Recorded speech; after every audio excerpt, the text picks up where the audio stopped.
let's move on to magnetics. As we all know, the force on a particle in a magnetic field is given as qv cross b. Q being the charge of the particle, v the velocity vector, and b the magnetic field vector at that particular point.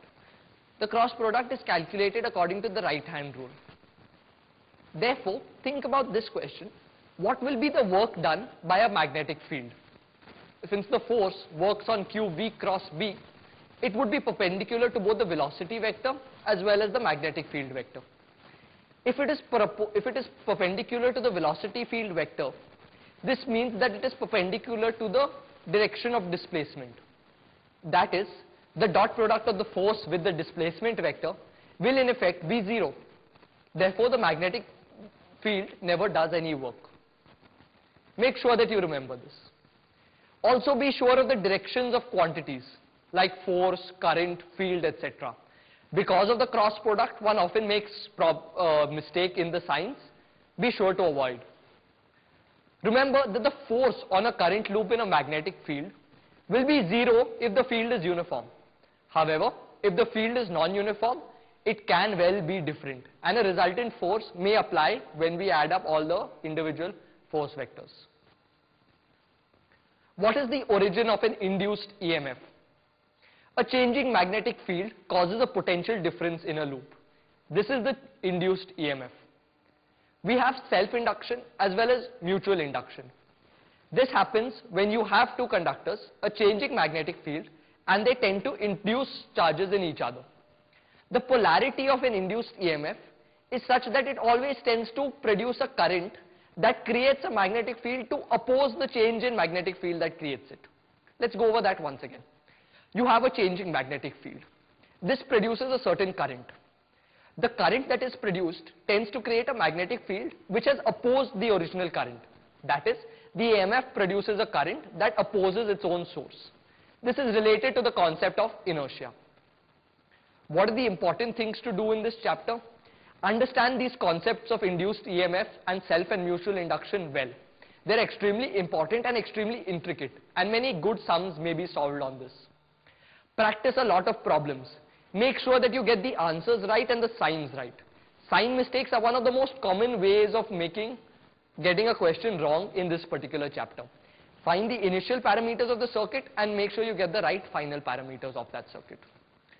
Apart from mechanics, this is without doubt the chapter that carries the maximum weightage in the JEE and has the greatest variety of questions. Let's see the concept of phasors.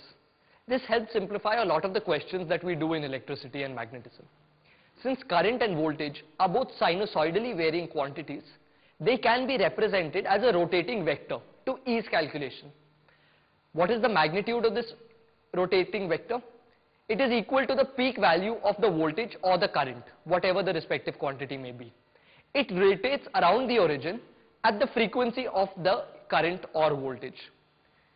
If we examine the projections of that vector on the x-axis and the y-axis at a given time t, then we would get the exact same values as we would have from our original calculation. We would get the sine wave. Some useful tips and tricks. Remember, in an ideal capacitor or ideal inductor, no power is ever lost. It is only exchanged and regained in a circuit. In the concept of phasors, when there is an inductor present, it is the voltage that is leading. In a capacitor, the current leads. The time that is required to magnetize an ideal inductor through a DC without any external resistance is infinite. It will take as long as possible to happen. In an AC circuit, the value of the impedance of the capacitor or the inductor depends on the frequency of the source, and this leads to the concept of resonance. Kinetic theory of gases. By and large, this chapter is a theory-based chapter. You would have encountered it before, either in school or in your 11th and 12th standard.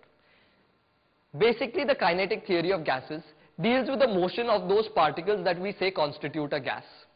Since it's useless to apply Newton's laws of motion to each and every individual gas particle, we try and apply the laws of motion and aggregate them to get some useful macroscopic quantity. The important thing to note over here is Maxwell's speed distribution.